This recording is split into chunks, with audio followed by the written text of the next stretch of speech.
Buenas tardes a todos. Esto no es una presentación, es una bienvenida a todos a la librería del Centro Guadalupano, la librería Don Quijote y la editorial Gladius. Tenemos el gusto hoy de presentar este libro tan esperado y tan querido de la gran película de Mel Gibson, escrito por Pablo Marini. Realmente el trabajo es excepcional, es una cosa fuera de lo común. Está el padre Ferraro, que nos va a hacer una oración previa y después va a hablar, y Antonio Caponetto, que no necesita tampoco presentación, ninguno de los tres. Así que por eso digo que no es una presentación, sino una bienvenida. Les agradezco la presencia a todos. Después de las preguntas que se van a hacer los que quieran, después de la charla de los tres, al fondo se va a presentar unas cositas para comer y tomar y reponer un poco lo que estamos perdiendo con la humedad. Bueno, los dejo con ellos. Comenzamos con una oración. En el nombre del Padre, y del Hijo, y del Espíritu Santo. Amén. Padre nuestro que estás en el cielo, santificado sea tu nombre. Venga a nosotros tu reino. Hágase tu voluntad en la tierra como en el cielo. Danos hoy nuestro pan de cada día. Perdona nuestras ofensas, como también nosotros perdonamos a los que nos ofenden. No nos dejes caer en la tentación y líbranos del mal. Amén. Dios te salve María, llena eres de gracia, el Señor es contigo. Bendita tú eres entre todas las mujeres, y bendito es el fruto de tu vientre, Jesús. Santa María, Madre de Dios, ruega por nosotros pecadores, ahora y en la hora de nuestra muerte. Amén. Santas perpetua y felicidad. Santo Tomás, en el nombre del Padre, y del Hijo, y del Espíritu Santo. Amén. Bien, es realmente un honor y al mismo tiempo una gracia inmerecida la posibilidad de presentar Redimidos, hermoso libro del profesor Marini. Pero debo comenzar haciendo una confesión franca y sincera.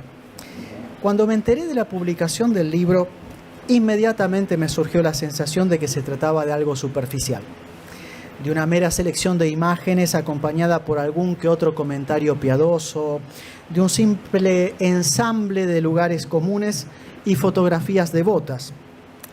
Sin embargo, cuando mi querido amigo Antonio, aquí presente, me contactó para verificar si estaba dispuesto a hacer la presentación, respaldado por las elogiosas palabras con las que me lo describiera, me decidí a hacerlo con gusto. Hoy puedo decir que esa sensación inicial se disipó por completo y que muy lejos estaba de dar en el blanco. En efecto, pocas veces hemos visto semejante conjunción y simbiosis de escritura y contemplación, de imagen y concepto, de sencillez expresiva y piedad profunda, de precisión y belleza, de mirada atenta e intelecto agudo. Calificaciones todas que no llegan a expresar adecuadamente lo que la magnífica obra del profesor Marini ofrece y está llamada a suscitar en el lector bien dispuesto. Porque en la obra convergen y se dan cita de manera ejemplar profundidad teológica y accesibilidad inmediata, seguridad doctrinal y cálida piedad, erudición y sabiduría, intelecto creyente y caridad viviente. Mas no quisiera en esta breve introducción e intervención ser injusto ni con el autor ni con los potenciales lectores, ofreciendo un resumen temerario y veloz que desmerecería la tamaña labor y el esfuerzo concentrado en las nutridas páginas que conforman Redimidos. Injusta se mostraría tamaña pretensión con el autor, puesto que él mismo sería el primero en notar cuántos aspectos, cuántos detalles, cuántos frutos de laborioso empeño y abnegación perseverante habrían quedado impunemente al margen, sacrificados en pos de la descarnada y deslucida síntesis. Mas no menos injusta con el lector, quien tendría a su alcance de manera anticipada y, por cierto, empobrecida, aquello que debería por sí mismo ir descubriendo mediante la lectura pausada, la asimilación meditada, la contemplación profunda a la que invita el texto y a la que inexorablemente llevará siempre que encuentre en el lector un alma bien dispuesta. Por todo ello, me limitaré a hacer 3 consideraciones, la primera de las cuales se refiere al presupuesto fundamental y finalidad profunda de la obra, en tanto que la segunda y la tercera se reservan respectivamente a ciertos aspectos técnicos y teológicos. Vamos pues a la primera. No se equivoca el autor cuando al inicio del libro señala el elemento clave, sin el cual tanto la película como, sobre todo, el misterio por ella evocado se volverían ininteligibles. Y de hecho, ambos lo son para la teología contemporánea, en cuanto específicamente contemporánea y por consiguiente relativista y naturalista, como tan agudamente observa el autor, que no escatima pertinentes críticas a los desvaríos de ciertos pseudoteólogos. Y le resultan ininteligibles porque esta pseudoteología disminuye, cuando no suprime directamente, el misterio del pecado original con sus trágicas consecuencias. El pecado, nos dice el autor, no puede ser reducido a un simple incidente casual y fortuito que habría tan solo enlentecido el inexorable progreso moral humano, sino que se trata de una verdadera marca profunda que desorienta todo el dinamismo de la naturaleza, volviendo, como enseña Santo Tomás, maliciosa la voluntad, ignorante al intelecto, débil al apetito irascible y voluptuoso al concupiscible. En dicho marco, el pecado se muestra como tergiversación del orden de las cosas, como ofensa al honor de Dios, como rechazo del amor del Padre. Y es justamente en este marco y en este contexto donde hace falta ubicarse para entender la finalidad más específica de la obra. Ella fue concebida, cito, como medio para que la gente tome nota del más grande acto de amor y misericordia y, por cierto, y no menos importante, también de justicia que ha existido en la historia humana. En realidad, un acto incomparable, un acto único, inédito, irrepetible. Fin de la cita. De esta manera, la magistral meditación mariniana sobre el fin y sobre la pasión va al encuentro de los anhelos más profundos del corazón humano. Y es el mismo Gibson, según refiere Marini, quien advierte este aspecto. Cito: muchos miembros de la audiencia se emocionaron hasta las lágrimas, pero algunos simplemente quedaron desconcertados y todavía no entienden por qué la película ha tenido tanto impacto. Creo que la forma en que ha reaccionado el público indica una sed generalizada de conocer la verdad directa sobre Dios y el hombre, y sobre lo que Dios estuvo dispuesto a pasar para reconquistarnos para sí mismo. Espero que ayude a las personas a comprender estas verdades de una manera más profunda y completa. Fin de la cita. De aquí se sigue que si bien se trata de una película, hay en ella algo que la trasciende. Siendo una película, no es una mera película. Es esta la primera tesis del libro. La segunda tesis, que profundiza la primera y aparece formulada en 3 niveles, sostiene que se trata de una película católica, de la mejor de las películas católicas de la historia y de la más católica entre las católicas.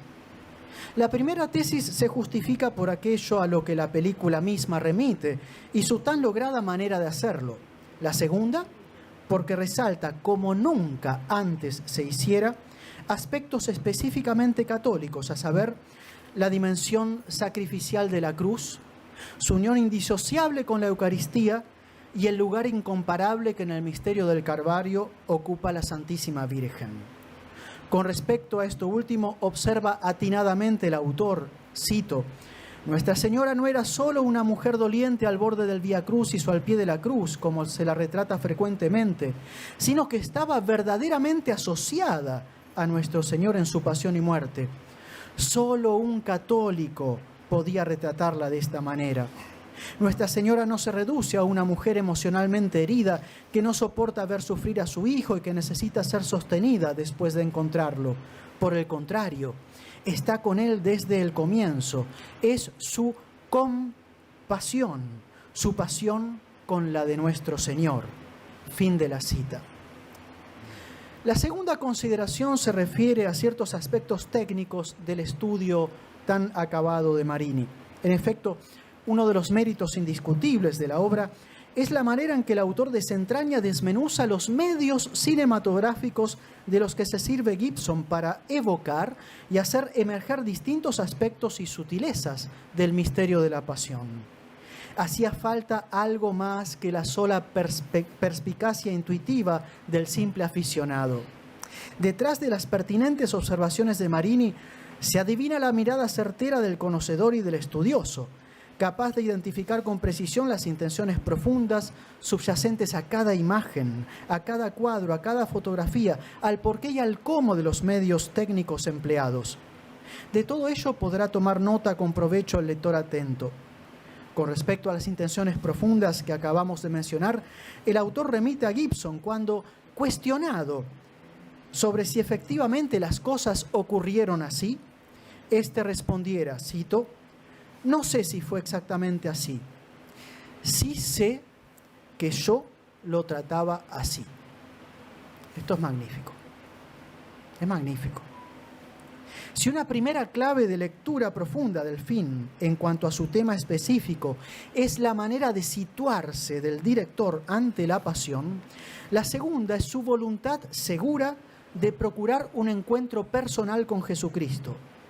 Los encuentros se realizan mediante las miradas. Y por eso el film está hecho de miradas, porque Gibson quiere que las personas se encuentren con Jesús. Y uno de los modos de hacerlo es mediante las miradas. Y aquí aparece una vez más la figura incomparable de la Santísima Virgen que el sabio director, citado por Marini, ha querido evocar. Especialmente, dice Gibson, quiero ver a Cristo y que los demás vean a Cristo a través de los ojos que más lo amaron. Película católica. Conocedor de los recursos cinematográficos y de la terminología técnica que los designa, Marini no duda en calificar al film como un Caravaggio móvil y funda el acerto en el análisis de la selección de planos que propone Gibson, con primeros planos cortos y aislados y otros de mediano alcance, más el soporte de una selección intencionada de las luces. El autor subraya, por ejemplo, ese azul difuso que genera el ambiente de misterio al inicio, como así también el ocre amarillento, pesado, hostil y asfixiante de la comparecencia ante Caifás.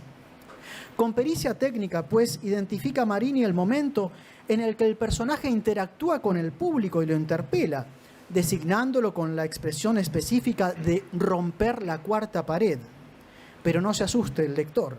Cada tecnicismo está explicado al detalle, nada dejado al aire o en suspenso, como cuando explica de manera precisa la expresión fuera de campo, para aplicarla al marco teológico, otra especificidad de la película que Marini sabe rescatar. Más allá de los aspectos directamente ligados a la técnica cinematográfica, el autor propone también los frutos de una minuciosa y sólida investigación acerca de las fuentes que inspiraran cada escena, llegando a individuar, por ejemplo, 39 detalles cuya única fuente es Ana Catalina Emmerich. Pero este análisis no le impide tampoco ensayar aquí y allá alguna que otra nota apologética, con logradas referencias al modernismo, al racionalismo, al relativismo y al naturalismo, a la vez que a personajes tales como el pseudo-filósofo nominalista Russell, cuyo odio visceral al cristianismo, al catolicismo, es de público conocimiento. Pero vayamos al tercer y último punto. Amparados por la providencial circunstancia que nos colocan las vísperas de la fiesta de Santo Tomás, según el rito romano tradicional, que coincide este año con el cierre celebrativo del 80º centenario del Angélico Doctor, quisiéramos ofrecer el 8º centenario, quisiéramos ofrecer alguna consideración entresacada del insuperable análisis teológico de la pasión que él nos dejara. En un momento de su tratado, Santo Tomás se detiene a considerar el problema acerca de cómo nos salva Cristo, la pasión. Y no es cosa fácil responder. La respuesta tomasiana, sobria, precisa, profunda, considera a nuestro Señor en cuanto a su divinidad, en cuanto a su alma y en cuanto a su cuerpo. Y debe notarse que en el film de Gibson lo que se manifiesta visualmente es ante todo esto último, pero lo que se entrevé es lo que se refiere al alma y la divinidad. Y constituye uno de los méritos más notables del libro el haber puesto en evidencia estas conexiones profundas. Lo menciona Marini en un fragmento alusivo en el que muestra cómo la película de Gibson ilustra los diversos aspectos de la pasión indicados por Santo Tomás. Primero, cito, mostrando el amor misericordioso de Jesús en el intercambio de miradas, especialmente con Pedro, Judas, su madre, María Magdalena, Barrabás, el Cireneo, la Verónica, el buen ladrón. Segundo, logrando el film el difícil equilibrio de mostrar a Jesús en su dignidad de Hijo de Dios y hombre verdadero golpeado por el pecado, el peso del pecado. Y tercero, mostrando a lo largo de toda la filmación con estricto detalle lo terrible del dolor asumido, de tal modo que tenemos tres elementos humanos subrayados en la película: el amor, elemento formal y más importante, la justicia, razón directiva, y el dolor, elemento material. Fin de la citación. Esto es así porque, como nos enseña el angélico, en su riqueza inagotable la pasión nos salva de múltiples maneras, a saber, por modo de mérito, de satisfacción, de sacrificio, de redención y de eficiencia. En cuanto referida a la divinidad, la pasión de Cristo es causa eficiente de nuestra salvación, en tanto que causa eficiente subordinada a la causa eficiente principal, que es el único Dios en tres personas. Causa eficiente subordinada es, por ejemplo, el pincel. Causa eficiente principal, por ejemplo, es el pintor. En cuanto referida al alma, la pasión nos salva de manera meritoria en razón de la caridad de Cristo, o sea, el amor sobrenatural del Señor que vivifica y da sentido a todas sus acciones, todas sus operaciones, todo lo que hace mediante la naturaleza humana individual asumida por Él. En cuanto referida al cuerpo, la pasión nos salva en tanto que satisfacción, sacrificio y redención, porque en la pasión Jesucristo es a la vez compensación, víctima y precio del rescate. Así, referida a la divinidad, la pasión de Cristo produce nuestra salvación en tanto que instrumento de la acción divina. En cuanto a expresión de las disposiciones del alma de Jesús, la pasión nos gana la salvación y por lo que al cuerpo respecta, nos salva reparando lo que no podíamos reparar, aplacando a Dios en nombre de nosotros y recomprándonos, reconquistándonos, que eso quiere decir redimir. Ahora bien, se pregunta Santo Tomás, para que la causa eficiente produzca un efecto, tiene que estar en contacto directo con el término de su efecto, de su acción. ¿Cómo puede entonces causar como causa eficiente la pasión de Cristo en nosotros la salvación? Si ya pasaron 2000 años, era un poco menos en el tiempo de Santo Tomás. Y responde el angélico magníficamente, por la unión hipostática. En efecto, en razón de su unión con la persona del Verbo, que es eterna y trasciende al tiempo, la humanidad asumida puede franquear los límites del tiempo y del espacio y hacérsenos realmente asequible mediante los sacramentos, particularmente mediante la Santa Misa y mediante el acto de fe, que no es un simple acto psicológico, subjetivo, imaginario, sino un ancla real, sobrenatural, por la que el alma entra en contacto con el misterio salvífico. Y esto nos lleva a la conclusión. Tiene toda la razón el profesor Marini cuando califica el film de hazaña cinematográfica, milagro teológico, meditación sobre la pasión de Cristo. No se puede decir menos.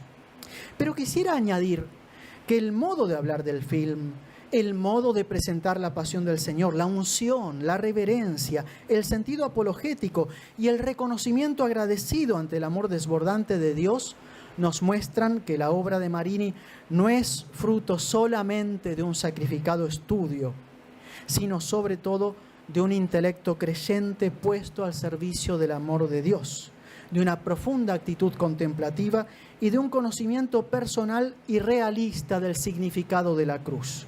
Porque es solo desde la experiencia real de la cruz que se puede hablar con pertinencia de la pasión del Señor. Y es por eso que no quisiera terminar sin hacer referencia al comienzo del libro. Allí, propiamente en la introducción, nos comparte el autor una experiencia personal particularmente enriquecedora. Hace notar Marini el contraste entre el entusiasmo inicial, rayano en lo festivo, del numeroso conjunto de familiares y parientes que con él había coincidido en el estreno del film, allá por el lejano 2004, y el silencio profundo que imponía la inesperada situación anímico-espiritual en la que todos quedaron sumidos al término de la proyección del film. ¿Qué había pasado?, se pregunta retóricamente el autor, para dar paso a la respuesta inapelable. Y había pasado precisamente la pasión de Cristo. Por supuesto, con esta respuesta el autor se refiere al hecho mismo del film de Gibson, pero sobre todo a aquello que está detrás, que le da sentido y es por él manifestado. Lo que pasó fue la película, genial, la mejor y más católica de todos los tiempos, sobre todo la pasión, pero sobre todo la pasión misma de Cristo, que la película llegaba a poner al alcance del espectador de manera gráfica y tangible. Pero la feliz observación de Marini nos dice también otra cosa. Al final de la lectura, el lector ya no será el mismo. Notará seguramente que algo ha cambiado y hasta podrá preguntarse, él también, ¿qué pasó? Y lo que pasó es la obra de Marini. Redimidos nos introduce mediante un análisis técnico, artístico y teológico del film de Gibson en el corazón mismo de nuestro amado Redentor. Se trata de un libro escrito con sabiduría, piedad y unción, pero al mismo tiempo con exactitud y erudición, fruto de una investigación minuciosa, de estudio prolongado, de meditación reposada y de contemplación profunda. Estamos seguros de que habrá un antes y un después para quien lea y siga con atención el magnífico trabajo que el profesor Marini pone hoy a nuestro alcance y por el cual le estamos sumamente agradecidos.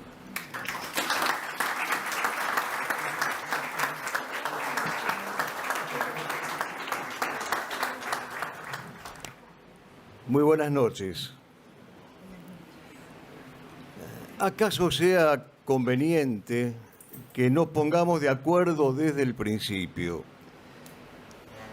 La Pasión de Mel Gibson, además, es una película. Y no está mal que le adjudiquemos esta categoría cinematográfica. Pero empieza por ser otras cosas más valiosas, más mistéricas y más inefables. Y por eso mismo debemos explicarnos. Es un túnel del tiempo sagrado, dice Pablo, un corredor que perfora coordenadas temporoespaciales y no se instala en la primera Semana Santa de la historia. Y agrega que es también un llamado que nos saca de la molicie, de ese cristianismo burgués, diría León Blois, y nos convierte en protagonistas y antagonistas y en testigos del drama del Gólgota, del drama del Calvario. No se sale del cine cuando se termina de verla, sino que se ingresa en un experimentum crucis. No se la puede ver o solamente mirar. Es vivencia, es patencia, que nos deja felizmente involucrados, triste y jubilosamente involucrados. Es la poesía de la única religión verdadera puesta en escena, dice el padre Flavio Mateos, que le ha prologado esta obra. Pero algo análogo, sin exagerar, se puede decir del libro de Pablo. Pablo Marini, además, ha escrito un libro. Y como en el caso anterior, insisto, no queda minimizado el fruto si se lo considera un libro, puesto que tal categoría tiene una entidad noble y legendaria, de antigua data.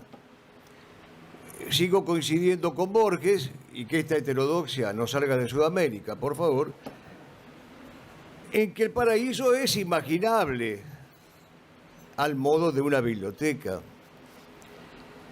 Pero Pablo no solamente ha escrito con su palabra también ha esculpido, ha pintado, ha tallado, ha musicalizado cada uno de los pasos que por los méritos de Cristo nos permite considerarnos a nosotros redimidos. Tal el título del libro. Estamos entonces ante la artesanía de un evangelizador, ante la orfebrería de un teólogo, ante el filigrana de un discípulo fiel, dispuesto a pescar hombres, a rescatar almas y a convertir nuestros corazones de piedra en corazones de carne. No es la tarea de un cinéfilo, y me parece que Pablo no se sentiría cómodo en esta categorización. Es el amor a Dios sobre todas las cosas, es el cumplimiento del debido mandamiento.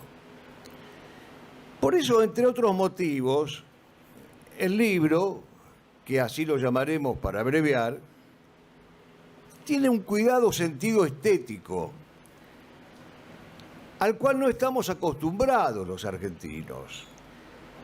Pero no tiene un sentido estético solamente para quedarnos en él, sino para que a partir de él demos el famoso salto kierkegaardiano o castellaniano, vaya uno a saber, y lleguemos al estadio religioso. Y se llega. Pablo me convenció de que le presentara esta obra, conste que yo me negaba, diciéndome algo salvajemente, sepan disculpar, le podés entrar por donde quieras. Alentado por esta expresión arrabalera, decidí ingresar a esta obra a través de 4 personajes, 2 femeninos y 2 masculinos, como diría la Policía Federal. Pero antes, y además de lo antedicho, quiero celebrar el esfuerzo pedagógico de este libro. Hay un índice de contenidos que hace de Cicerone para no perdernos en este encantador laberinto. Hay una primera parte dedicada a las características y a los logros cinematográficos del film. Y hay una segunda parte en la que se prueba que la obra de Gibson es profunda, es genuina y auténticamente católica. Y atención, hay 115 recuadros sobre cuya bondad asiento como acto de fe, porque el tamaño de la letra, más la miopía que acarrea la senectud, más el trasluz de las primorosas y relucientes páginas, más el peso inusual del libro que produce tendinitis, me hicieron absolutamente imposible acudir a esos 115 recuadros. Y mientras los recorría, repetía con el ciego de Jericó, Lucas 18:35, Señor, que yo vea. Y no pude ver. Así que, Pablo, te debo los recuadros. Algunos, munidos de una lupa y de un telescopio, pude acceder. Otros quedarán para que me los cuenten mis nietos. Vayamos al primer personaje femenino, Claudia Prócula, la esposa de Poncio Pilato. Ella representa la conciencia de su esposo, pero esa conciencia al modo que retrató Núñez de Arce. Conciencia nunca dormida, mudo y pertinaz testigo, que no deja sin castigo ningún crimen en la vida. la ley calla, el mundo olvida, mas ¿quién sacude tu yugo? Al sumo hacedor le plugo que a solas con el pecado fueses tú para el culpado, delator, juez y verdugo. Su papel interpelador no solamente aparece en los apócrifos y en las visiones de Ana Catalina, sino que aparece en Mateo 27, 19, y es un versículo para tener en cuenta, porque en él Prócula, al modo en que hacían los antiguos griegos, remite al mundo onírico, al mundo feérico onírico, a lo que le dicen los sueños si ese justo es condenado. Gibson coloca al personaje en un ventanal elevado, nos hace notar Pablo, una especie de ojiva sobrenatural desde la cual verá el drama que está a punto de consumarse. Es la antítesis de los que vociferan la culpabilidad del Señor. Ella es la antítesis de los deicidas. Ella presiente, ella palpita, ella intuye la inocencia de Jesús. Lo sabe por lo que después llamará Santo Tomás el conocimiento cordial o la vicio comprensionis, en la Summa contra Gentiles. Es decir, que ella tiene como un vaticinio, como un pálpito, como un anticipo. Por eso una desilusión inmensa la embarga cuando su esposo cede a las presiones judaicas y queda atónita y estupefacta. Bajo el influjo de Ana Catalina, Gibson le agrega otras notas características a esta mujer.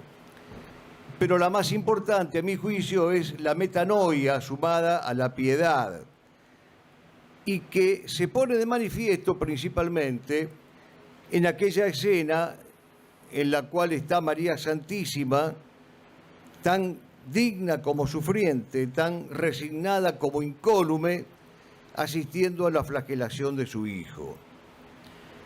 Y Prócula le ofrece unos paños para que recoja la sangre de su hijo.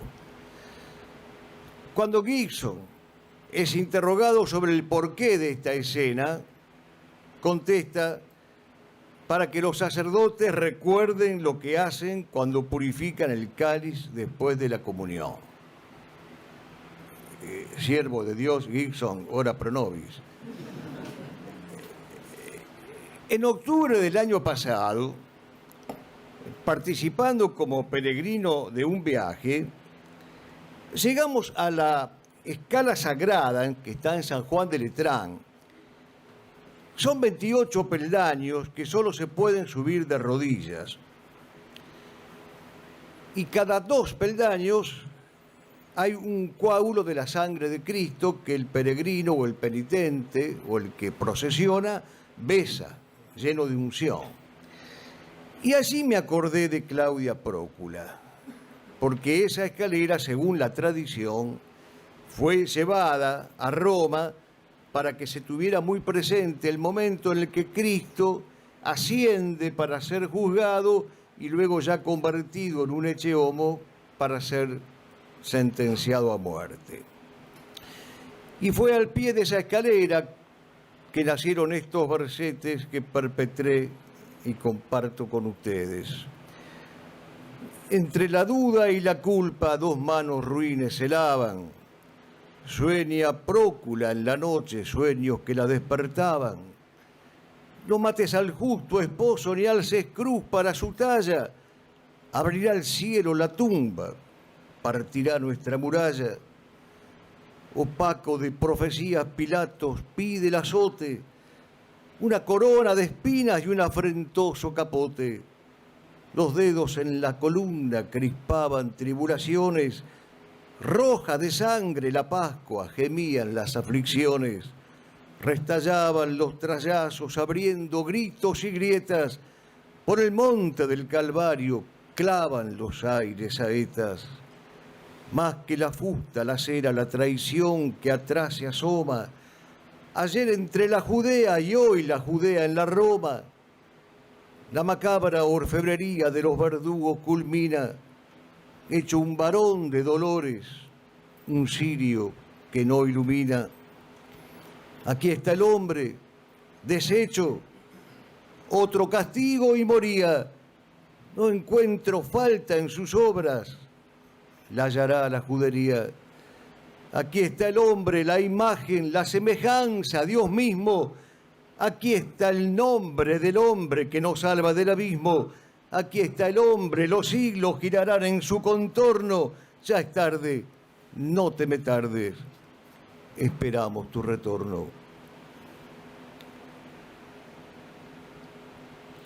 El segundo personaje femenino es la Verónica, particularmente emocionante para mí, preñado de significaciones y de alegorías. Gibson la ubica en una especie de cuarta caída, apareciendo sorpresivamente con una niña, reuniendo así detalles físicos y de conducta que se acercan y se alejan de las visiones de Ana Catalina. Lleva un vaso con agua para Jesús y un velo sobre su cabeza. El agua para él aliviaría esa sed que lo devoraba, y el velo para ella sería, como dice Gertrudis von Lefort, el símbolo de la mujer eterna. Hay distintas versiones sobre su nombre real. Berenice, por ejemplo, es uno de ellos, pero hizo bien la tradición en llamarla Verónica, en su acepción griega, verdadera imagen. Ese velo con la vera imagen del justo, según nos explica Pablo, lo habría conservado hasta su muerte. Después habría pasado a la Virgen y por esta a los apóstoles, a la Iglesia. Hay dos detalles en los cuales nos hace reparar el autor. Cuando intenta darle agua a Jesús, un soldado la echa, impide que la sed sea saciada por la sed. El pasaje me recuerda aquel episodio que cuenta Giovanni Papini en la vida de Jesucristo, cuando un judío se le acerca después de uno de los tantísimos empellones y le dice: camina, camina. Y Cristo lo mira y le dice: y tú caminarás hasta que yo regrese. Pero el otro detalle, que ya lo dejó entrever el padre Cristian, es que entre Jesús y ella se establece como un corredor o pasillo invisible, intangible e insonoro, una especie de túnel de miradas, una forma de unión que une majestuosidad e intimidad.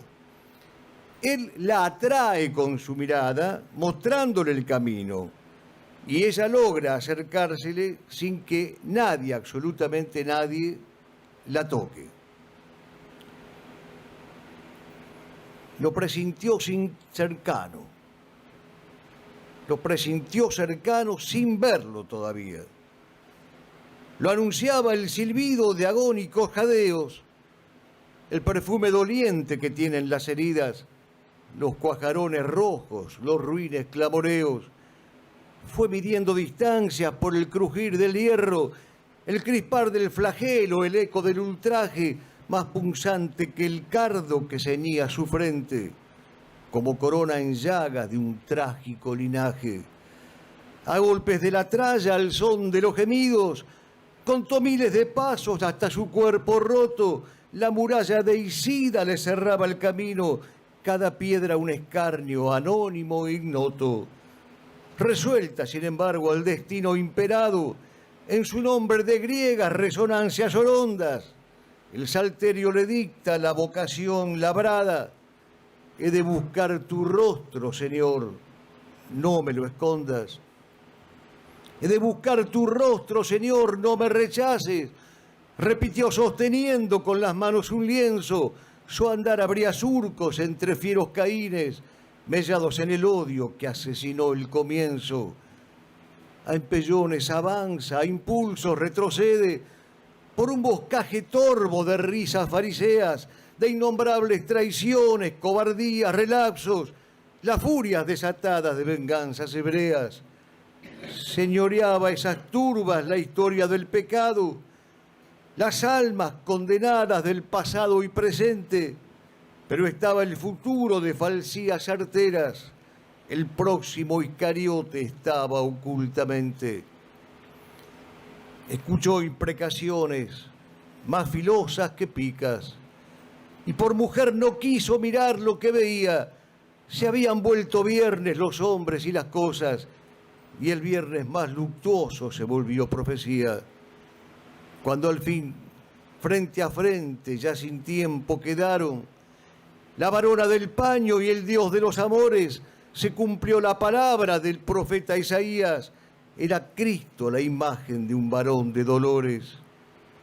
Milagro de la tela, misterio del Via Crucis, Berenice prolonga ese alivio fugaz. El Gólgota te espera, todo está consumado.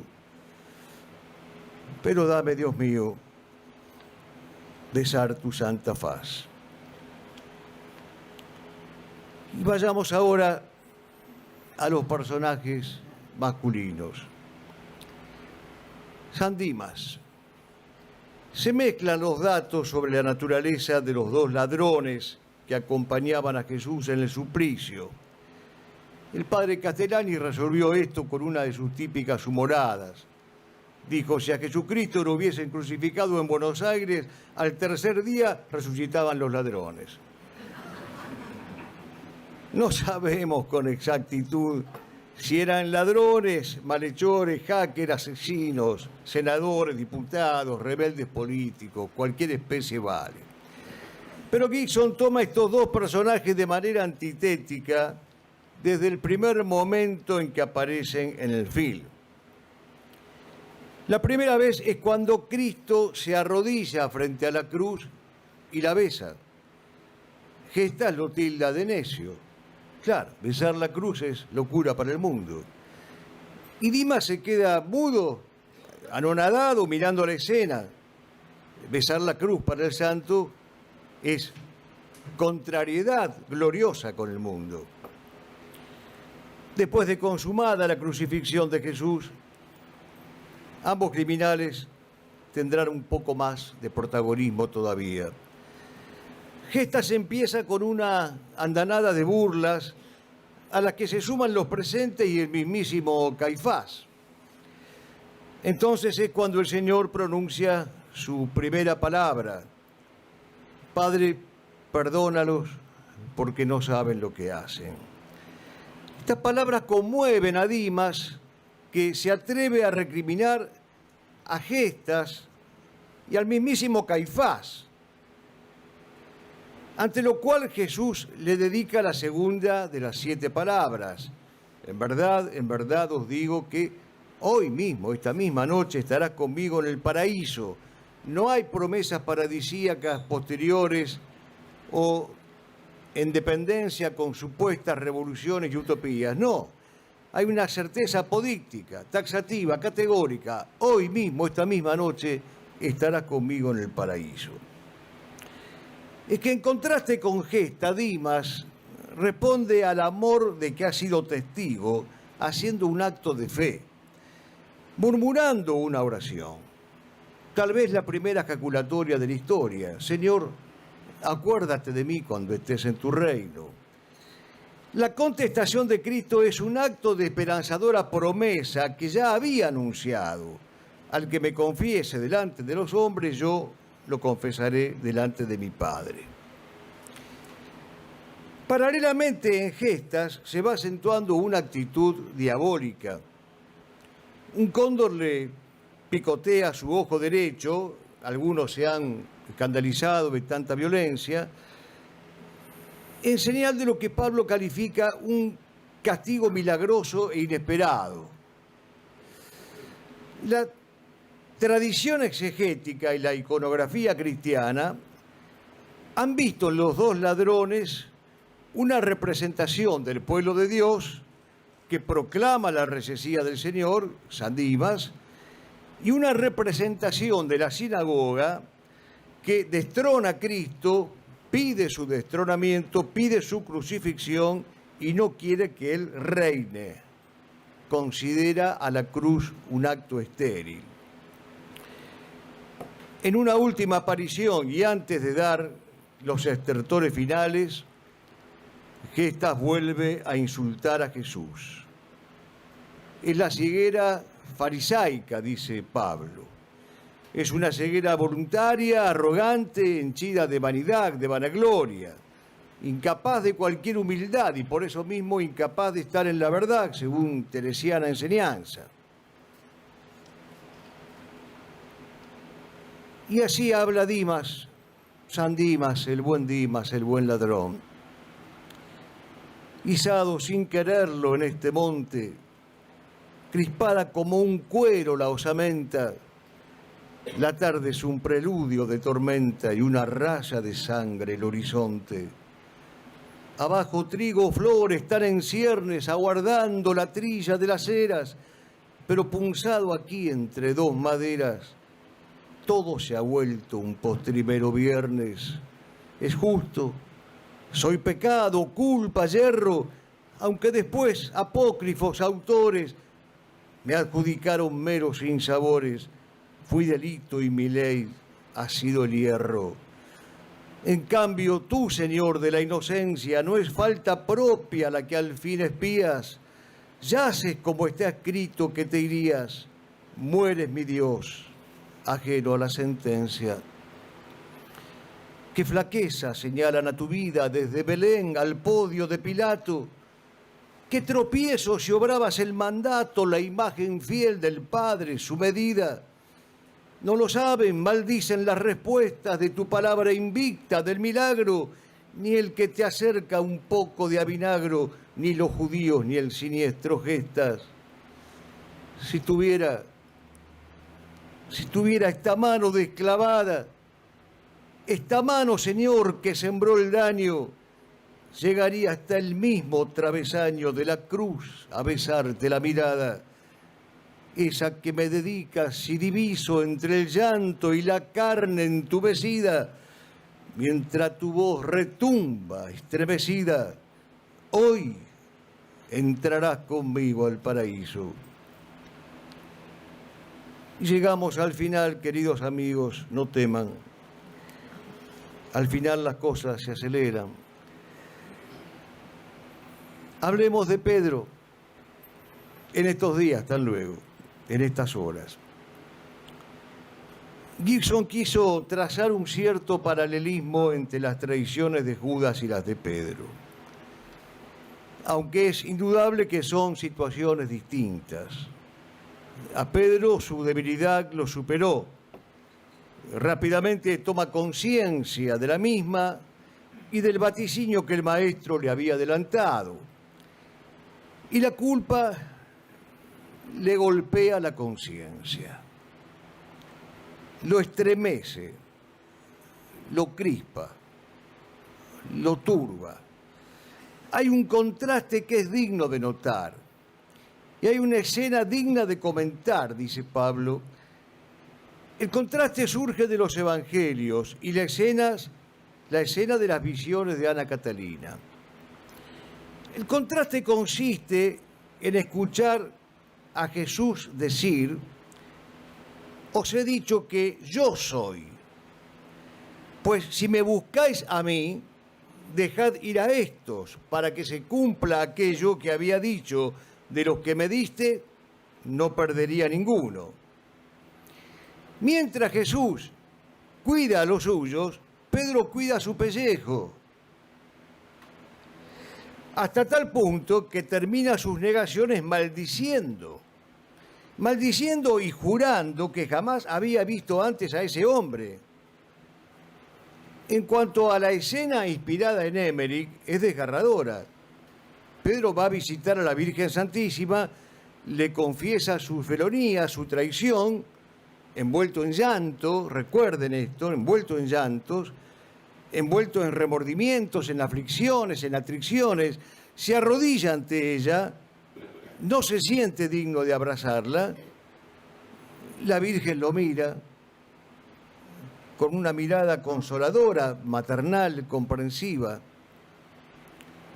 La compasión silenciosa de la madre le restituye la paz. La lógica del amor mariano corredentor salva a Pedro. Me van a permitir una última reflexión. Varias y sustanciales lecciones aprendió San Pedro la noche en que negó a Cristo. En primer lugar, aprendió que a Cristo no se lo puede seguir de lejos. El Señor te pide proximidad, cercanía, escoltamiento. En segundo lugar, aprendió que no se puede compartir el fogón con los judíos, porque el fuego que los calienta no es lumbre, sino ardentía de los infiernos.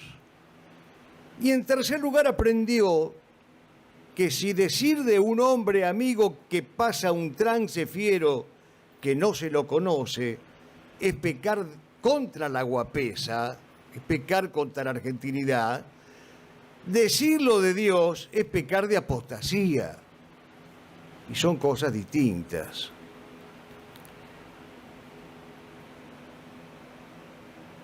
Tres pruebas suficientes tuvo Pedro.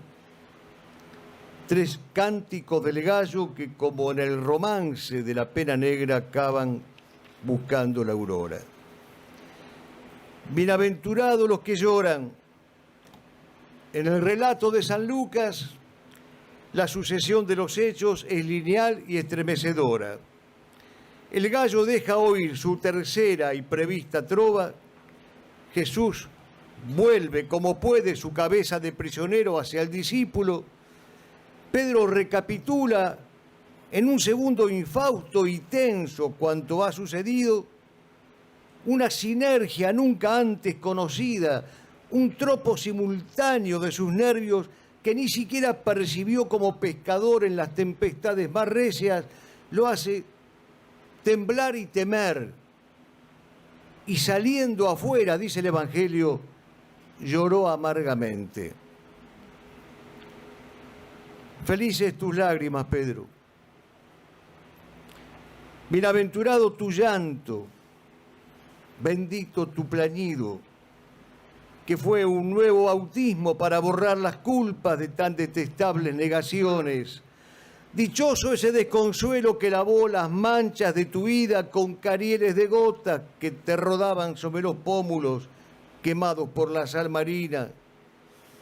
El Crisóstomo escudriña un poco más en esta escena y se maravilla de que Jesús, llevando la peor parte en aquel trance, se preocupara de estar atento a los pliegos del alma del discípulo, sabiendo que solo si lloraba en señal de metanoia podría liberarse del pavor esclavizante en que estaba sumergido.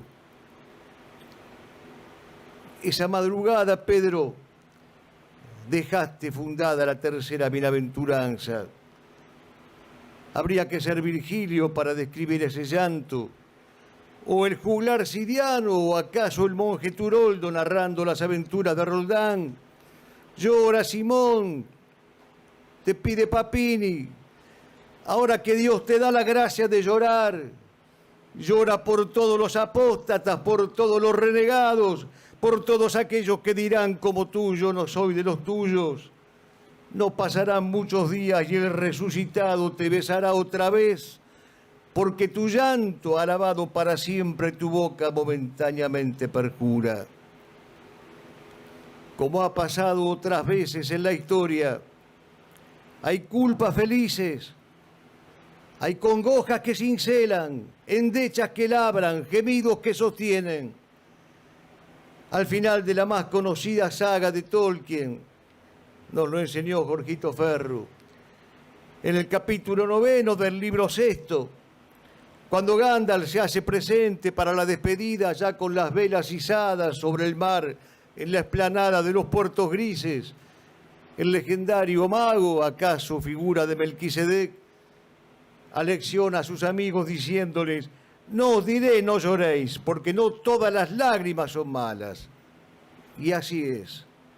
Estamos ante un problema serio cuando en nuestra vida no cae una sola lágrima, como en un desierto en el cual jamás lloviera. Por el contrario, una vida vivida como valle de lágrimas tiene el consuelo insondable de ese cosechar cantando del que habla la Sagrada Escritura. Es de Donoso Cortés aquella carta de 1849, en la cual hace el elogio del llanto de Cristo. Y es de Chesterton en su ortodoxia aquella maravillosa intuición según la cual Cristo lloró públicamente, pero no rió del mismo modo, porque siendo tan importante su risa, nos la tiene reservada para su segunda venida.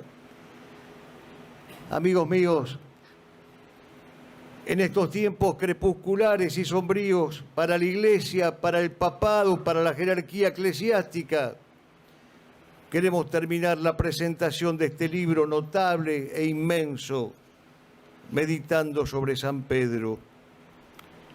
Pablo es un hombre de fe acrisolada. Lo es también su familia ejemplar. Hace poco tuve el honor de prologar el último libro del protocura Tomás Marini, vaya a saber dónde anda. Pues a todos ellos y a ustedes, queridos amigos, quiero invitarlos en esta cuaresma que recién empieza, que contemplemos el instante final del hombre que Cristo eligió como su vicario. Aquel al que alguna vez tuvo que decirle, porque se lo merecía: apártate de mí, Satanás. Y aquel al cual otra vez tuvo que decirle, por lo que se lo merecía: tú eres Pedro, y sobre esta piedra edificaré mi iglesia. Pedro crucificado cabeza abajo, según la tradición. Cabeza en tierra, rota la testera, ahogado en llanto que en vertientes baja. Veo mis pies desnudos y se cuaja toda mi sangre en nueva cementera. Veo el cielo de Roma, su ladera, que el sol cortó de luz como navaja. Veo acechar la noche, la mortaja, sobre una roca hendida y agorera. Morir así, Señor, me lo merezco. Sin mi playa, la barca, ni los peces, yo que tuve del mar un parentesco. No se oye el gallo. Acéptame este envío. Te amé como quisiste las 3 veces. Toma tu llave. Cuídalas, Dios mío. Señor, hoy te veo llorando por las calles de Roma, como esa vez lejana frente a Lázaro sediento, y me veo a mí mismo sin el cetro en la mano. ¿A dónde vas, Señor? ¿A dónde la paloma? 3 veces me examinas y otras más te argumento. Jesús, lo sabes todo. Tú sabes que te amo. Muchas gracias.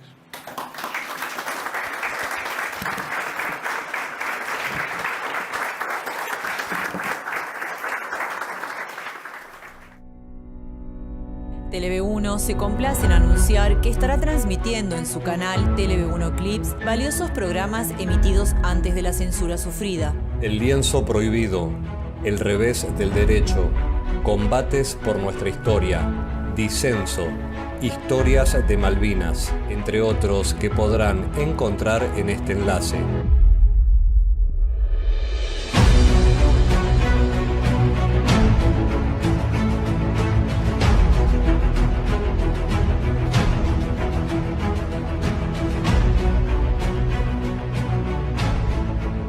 Agradecemos su aprovechamiento y difusión. Bienvenidos a CEPA, Centro de Estudios del Pensamiento Americano. Nuevo sitio web de cursos de formación en política, filosofía, historia, literatura, geopolítica, religión, psicología y más. Cursos de formación que reflejan el verdadero pensamiento americano. Lo invitamos a elegir el curso de su agrado ingresando en www.cepa.la.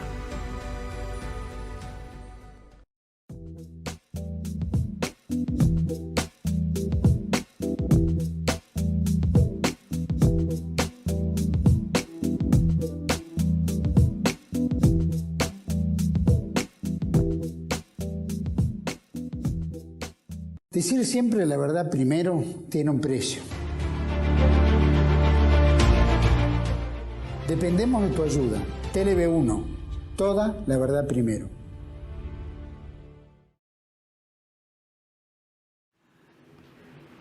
Bueno, agradezco a todos los presentes estar aquí. Agradezco, por supuesto, a los expositores. Son palabras que a veces creo que me quedan grandes, pero la verdad que bueno, se los agradezco mucho, han sido muy generosos. Por supuesto agradezco también al Centro Guadalupano por prestarse a esta instancia, nos ha permitido, que además, por suerte, gracias a Dios, no está tan caluroso, está bastante fresco todo esto. Así que espero que sí, que ustedes lo estén también no pasando tan mal. Y también, bueno, por supuesto a todos los que hicieron posible que hiciéramos esta presentación, especialmente a mi mujer que anda por ahí y que ha hecho unos ricos alfajorcitos para ustedes. ¿Qué se puede decir de este libro? Hay una frase que me ha guiado bastante en todo este proceso, que en realidad es un proceso que comenzó, yo creo que un año antes del estreno de la película. ¿Por qué? Porque era bastante raro cómo yo estaba entusiasmado con la idea de la película. No había visto absolutamente nada de la película, no sabía muy bien cómo iba a ser. Sabía que Gibson ya había hecho cosas notables en el cine, ¿no? Sabíamos. Pero la verdad que ni idea de cómo iba a encarar la cuestión.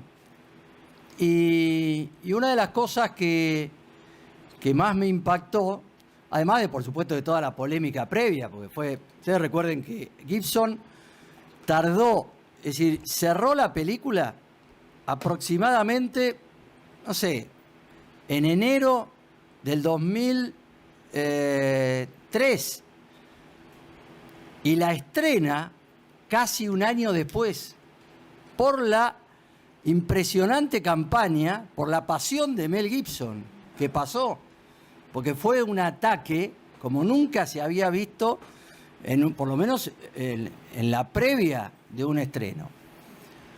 Eso por un lado estaba todo en el aire. Y nosotros estábamos en la universidad, te acordarás, Marcelo, me encanta que estés acá. Y sabés que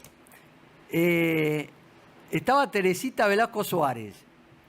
¿Se acuerdan? Quizás la conocen algunos, hija del psiquiatra Velasco Suárez. Familia católica. Y dando clase con nosotros.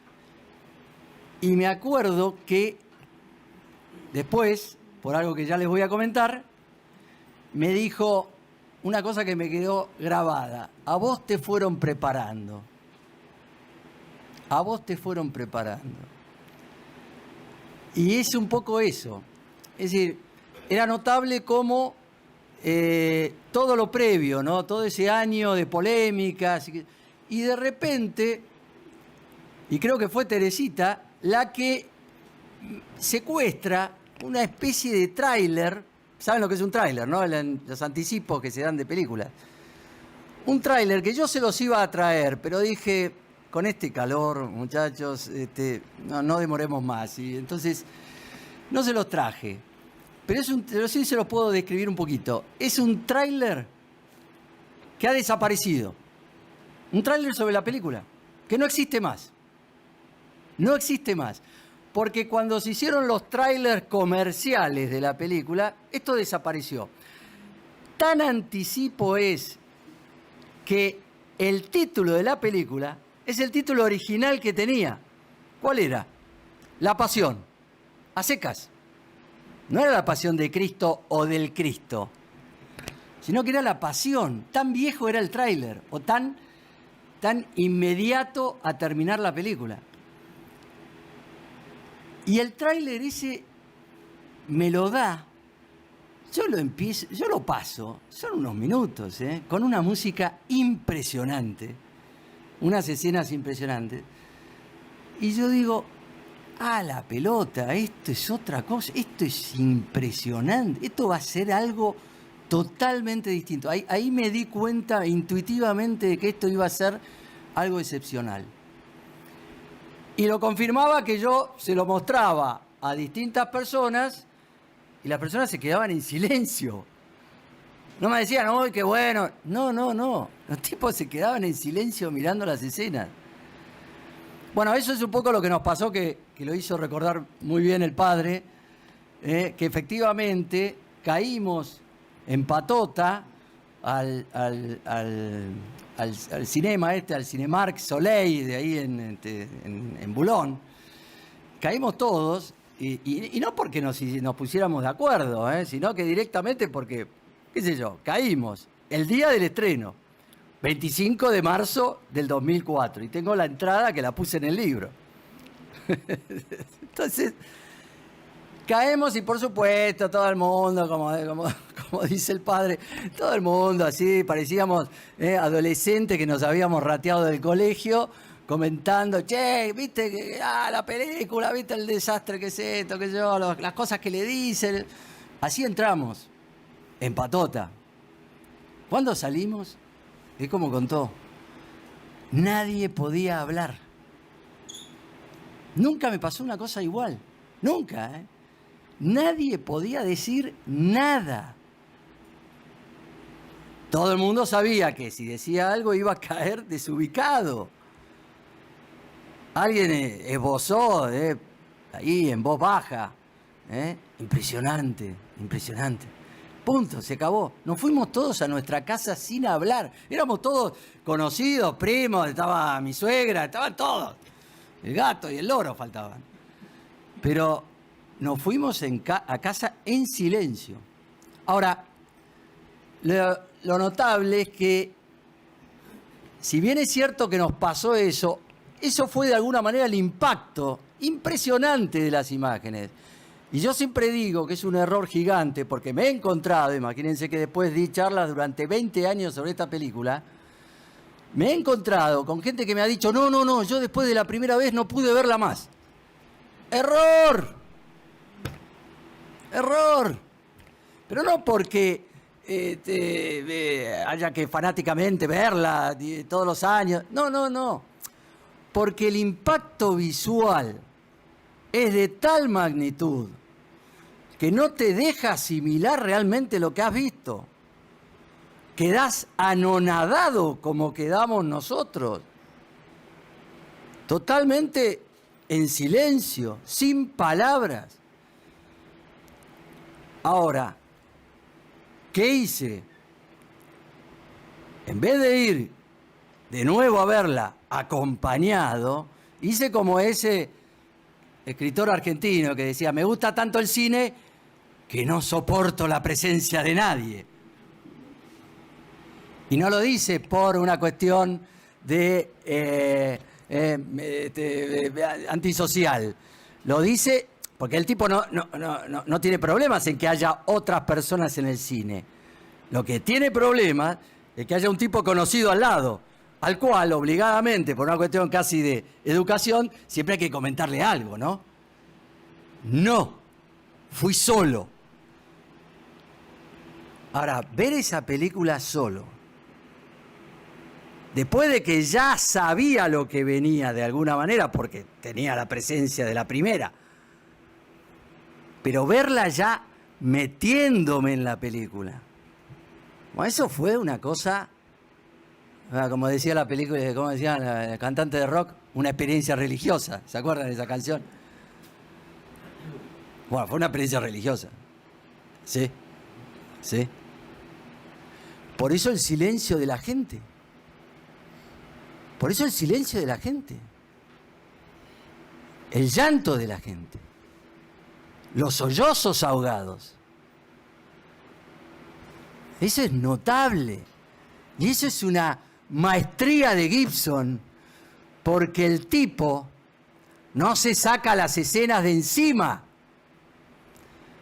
El pibe este lo que hace es te mete frente a los 37 segundos de la crucifixión de Jesús de Nazaret, él te pone los 9 minutos y 115 latigazos que yo pude contar en la pasión, sin corte temporal. No hay gap. ¿Se entiende lo que digo? No es que yo puedo, el tipo hace un corte de plano y entonces, no, ya pasó, ya lo siguieron castigando. No. Son 9 minutos de flagelación. Entonces, ¿qué te pasa a vos? Vos te olvidás de que es una película. Porque él logra el efecto artístico, que es que superás la barrera psicológica de estar frente a una película, porque ya no estás frente a una película, estás frente a Cristo que está sufriendo por vos. Y eso es impresionante. Eso no lo logró ni una de las 160 películas que hay sobre Jesús en la historia del cine. No hay 5, 10, 15. Y la mitad de esas películas son en el cine mudo. Todas tienen, de alguna manera, salvo las blasfemas y todas esas payasadas como la de Martin Scorsese, al que le pego para que tenga en el libro, pero todas tienen su mérito. Muchas están hechas con enorme respeto. Muchas. Los actores tratan de hacerlo mejor. Pero Gibson ha puesto la vara del cine católico, religioso si quieren en general, la puso por allá arriba. Por allá arriba. Por eso no hay forma de que las otras anteriores se puedan comparar. Lo que dice el bestia, pobrecito, del crítico del Observatorio Romano, diciendo que el Evangelio según San Mateo de Pier Paolo Pasolini es la película más grande de la historia del cine sobre Jesús, es un disparate que solamente puede estar fundamentado en la ceguera ideológica que lo lleva a decir una cosa así, porque ustedes comparan lo que es la crucifixión de la pasión con el pobre grito de este chico que hizo un trabajo digno. No digo que no, hizo un trabajo digno el pobre Irazoki, un chiquilín aficionado, actor aficionado de 19 años. El grito que da en la cruz, yo lo hago mejor, muchachos. Yo les juro que lo hago mejor. Por eso, este tema de cómo hay una cosa acá que tiene que ver también con el libro. Fíjense, yo a partir de ese año, además imagínense lo que fue para mí ver esa película, a semanas, porque en enero, ¿no es cierto?, perdimos a mi hijo mayor, de 15 años, en un accidente brutal en el campo de los abuelos. Así que imagínense lo que fue ver eso. Pero notablemente, y en ese sentido orientado también por la maravillosa crítica de Flavio Mateos, este hombre que ha sido ordenado sacerdote hace muy poco, y que me hizo el prólogo, un prólogo también muy generoso en sus palabras, notablemente empecé entonces a armar charlas sobre esta película que me llevaron después a muchos lugares y a conversar sobre esto con mucha gente en lugares distintos, desde el punto de vista cinematográfico y desde el punto de vista teológico. Y entonces el libro este es una especie, ya les digo, de algo, una fruta madura que ha caído después de 20 años y que la tenía tan en la cabeza que lo hice en un año. Con todo, diseño, digitalización de imágenes, corrección, todo lo hice.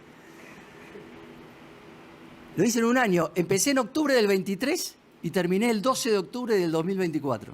Lo anuncié incluso, dije, por fin terminé.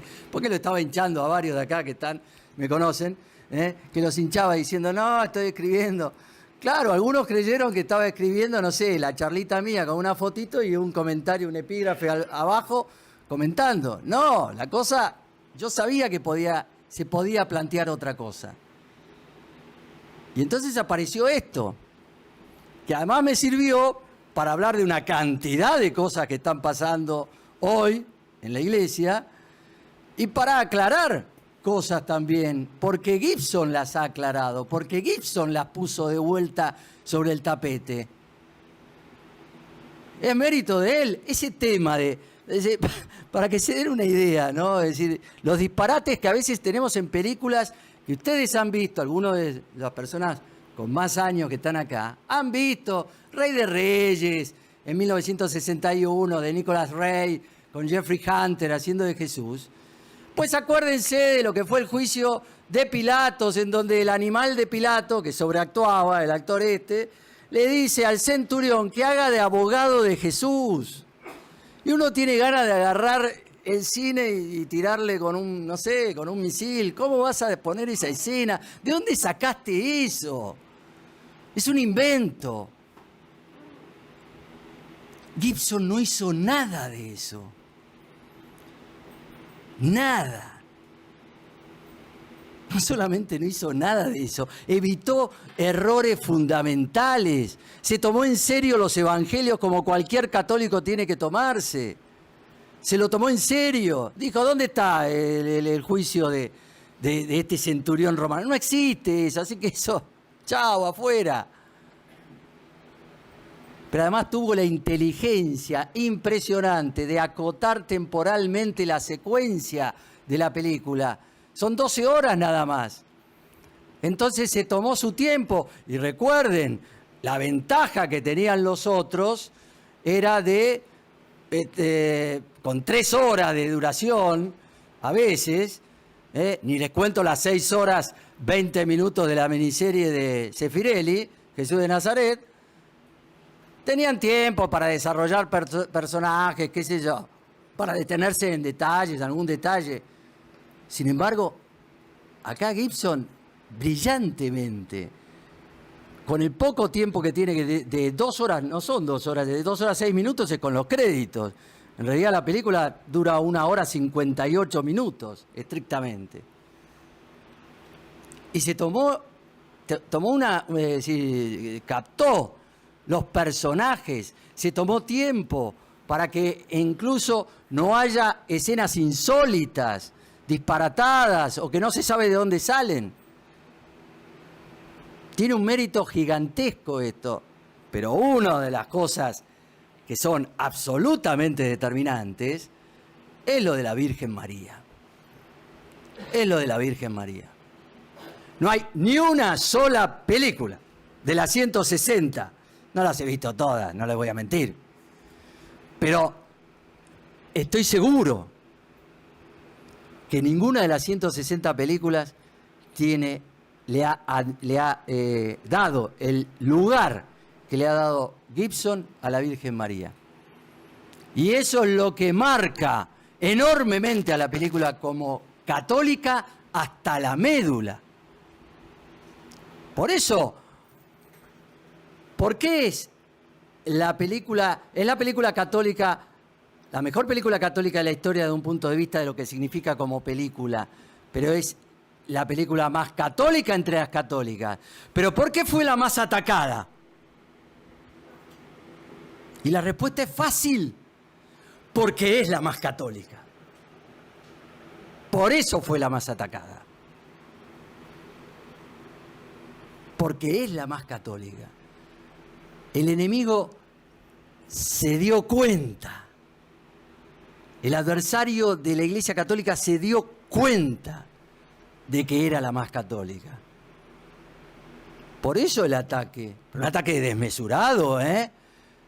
Le hackearon computadoras, ¿eh? Los difamaron y les complicaron la vida financieramente a los socios de Gibson, ¿eh? Ojo, no es que fue moco de pavo, ¿eh? Guarda. Fue un ataque en toda la línea. Pero la película, como pasa con estas cosas, y como dijo alguien muy cercano, como esta película fue hecha en estado de gracia, tuvo ayuda de arriba. Tuvo ayuda de arriba. Tuvo interferencias, ¿eh? De abajo, ¿eh? Pregúntenle al músico John Dimney cómo se le bloqueaban las computadoras y le aparecía la imagen del demonio. Y un tipo no creyente, ¿eh? Bueno, que sí, ya, sí, bautizado puede ser, pero que no le daba bolilla a la religión. Se le bloqueaban, los discos se le borraban, se le bloqueaba la computadora. Eso tratando de hacer la música de la película. Es más, yo creo que la temperatura de hoy también viene, el tema viene, ¿eh? En una de esas nos quisieron sabotear. Sí, ríanse, pero cada vez que yo prendía los aparatos, la computadora, cuando daba las charlas, siempre pasaba algo. Siempre pasaba algo. No me funcionaba esto. Lo había probado antes, andaba fenómeno, ¿eh? Voy a la casa, prendo, no anda. Después andaba. Pero es notable esto. Yo creo que a mí me sirvió mucho, les decía, una frase del cardenal Newman, que puse en la conclusión, al final. Cuando Gibson habla de que de alguna manera, o mejor dicho, hay gente que ha dicho que Gibson ha cumplido una misión. Y eso me hizo acordar esta frase. Esta frase dice lo siguiente, miren, interesante. Dios me ha creado para hacerle algún servicio definido. Me ha encomendado alguna obra que no ha encomendado a otro. Tengo mi misión. Dígnate llevar a término en mí tus elevados propósitos, cualesquiera sean. Obra en mí y a través mío. He nacido para servirte, para ser tuyo, para ser tu instrumento. Déjame ser tu ciego instrumento. No pido ver, no pido saber, pido simplemente ser usado. Esta es una frase de Newman, que me ha ayudado en esos momentos de down, ¿no? Porque yo escribía así, entre que de laburo tenía que mantener a la familia, qué sé yo, y tenía que escribir. Y venían esos momentos de baja. Y era impresionante, y esto, acá está mi mujer, no me va a dejar mentir, cómo durante la Santa Misa del domingo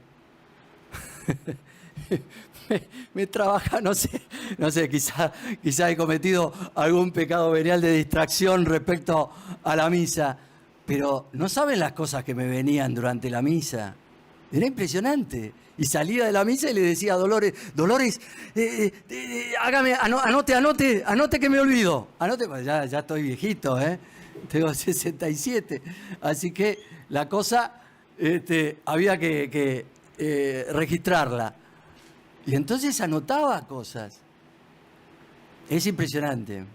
La verdad, yo me sentí con una alegría haciendo el libro, porque además junté dos cosas, dos pasiones. El cine y la teología, o la fe católica, si quieren. Junté dos cosas. Y fue divertidísimo. Si ustedes les tengo que decir, no sé si me van a creer, pero les juro que me divertí haciendo el libro. Especialmente las notas, que léanlas.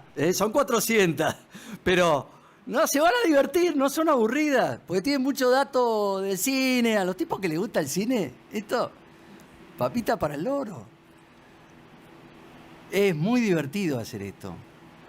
Fue muy, muy bueno hacerlo. Muy alegre.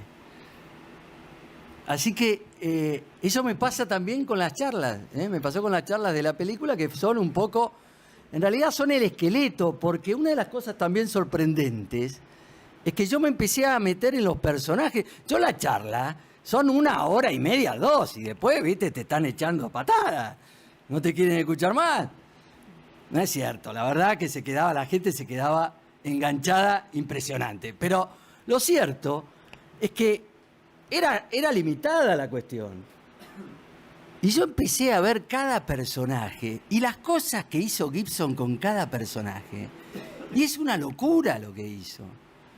Por eso yo lo llamo hazaña cinematográfica y una especie de milagro teológico. Acá hay muchos sacerdotes, hay que tener cuidado, ¿no? Usar es una palabra grande el milagro.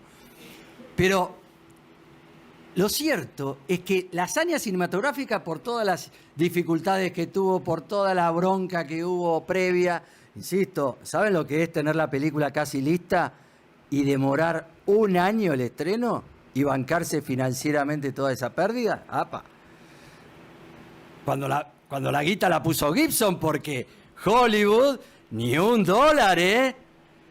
Y menos mal, porque como bien dice Flavio Mateo en el prólogo, eso significa que no les pertenece la película. No les pertenece. Es de Gibson y no del Star System. Que hemos tenido ese espectáculo lamentable hace poquito. Una alfombra roja, como dice en el prólogo Flavio, ¿no es cierto? Una alfombra roja, sí, de las estrellas, de todo ese mundo, ¿no es cierto?, un poco artificial. Pero Gibson, como bien dice, se metió en otra alfombra roja, la de la sangre de Cristo, y se metió a fondo. No vamos a hacer de Gibson Sam Mel, por supuesto, atenti, no estamos canonizando. Pero guarda, este tipo hizo una película más católica que, ¿saben qué? Que una cantidad de cosas que se han hecho en nombre del catolicismo y que no lo son. Porque falsifican la religión, porque quieren disolver a Cristo como azúcar en agua, porque quieren ocultar los aspectos antipáticos de nuestra fe. Antipáticos para el mundo, por supuesto, pero acá es impresionante cuando uno analiza cada personaje o cuando uno analiza el tema del sufrimiento y del dolor, y uno tiene que meterse en eso y darse cuenta, como decía el gran Federico Miura en ese libro que les recomiendo, Aproximación al dolor, que es una joyita. Miren que he leído cosas del dolor a partir de la muerte de mi hijo todavía más, y les puedo asegurar que no encuentro nada comparable a lo que hizo Federico Miura en Aproximación al dolor, y estoy hablando de tipos grandes, de personajes que hablaban del dolor, Scheller, Maritain, Runner, quien sea, que vengan de a uno, como diría Federico. Y cuando uno se mete en el tema del dolor y cómo lo ha tratado el film y cómo es el planteo del dolor en la Iglesia Católica, cómo es el planteo del dolor en la fe católica, pues te das cuenta lo impresionante que ha hecho este director. Por eso hazaña cinematográfica y una especie de milagro teológico. Porque no se ha equivocado teológicamente.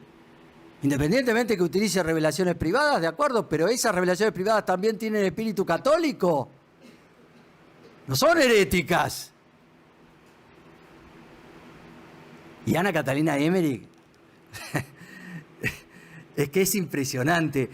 La va a seguir usando. Si hace la segunda película, la va a seguir usando a Ana Catalina Emmerich. ¿Por qué? Porque es una cantera de planos fílmicos.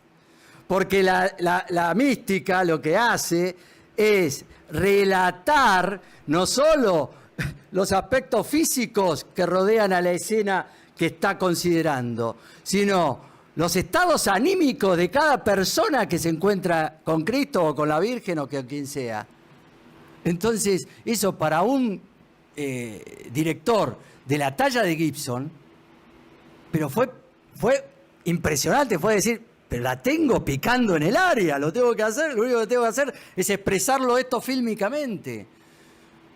Por eso la película tiene esos momentos de belleza increíble, impresionante. La Virgen, esa actriz que, como yo digo, tengo la esperanzadora intuición de que esta actriz que es de origen, es rumana, pero de origen judío y de religión judía, pero yo tengo la intuición de que va a estar la Virgen al lado de ella en el momento de la muerte. Estoy convencido de eso. No puede dejarla abandonada. No hay una virgen como la que hizo Maya Morgenstern. No existe. En toda la historia del cine. Las miradas, el cambio, todo eso. Bueno, no les voy a relatar el libro. Pero lo que sí es, lo que es impresionante es esto, ¿no? Lo que yo les digo, es como si primero me fueron como preparando. Y a través del dolor también, por supuesto. Porque, como le pasó al pobre de Lewis, ¿se acuerdan? En Tierra de Sombras, ¿no? Que hablaba sobre el dolor, decía, es el megáfono de Dios para despertar a un mundo de sordos. Y resulta que después, cuando el dolor le toca la puerta, che, permiso, el tipo reacciona. En ese libro, Una pena en observación, que es una especie de diario de 30 días, y en donde se manda casi una blasfemia en ese libro. Con perdón de Lewis, pobre. Porque después recuperó de alguna manera cierto sentido cristiano del dolor. Recuerden que era anglicano, ¿no?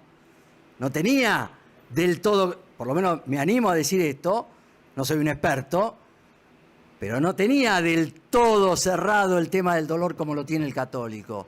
No es el dolor redentor y rescatador y sanador, el efecto rescatador, reparador, redentor, salvífico del dolor que tiene el católico. No lo tenía del todo claro.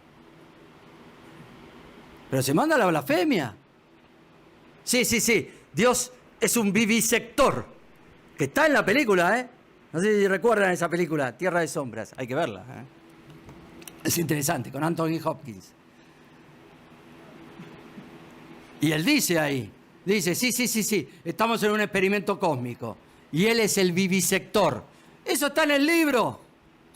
No es un invento de Richard Attenborough, que falsifica en el fondo lo que Lewis al final pensó sobre el dolor. Es una película que al final es falsificado. Es erróneo. Pero no importa, hay que verla por otros motivos. Pero la verdad que es como si me hubieran ido preparando. Y bueno, y acá está un poco el resultado. Para que ustedes lo disfruten, para que, si es posible, lo aprecien, para que vivan de alguna manera la alegría que yo viví haciéndolo. Me encantaría que eso fuera así. Muchas gracias.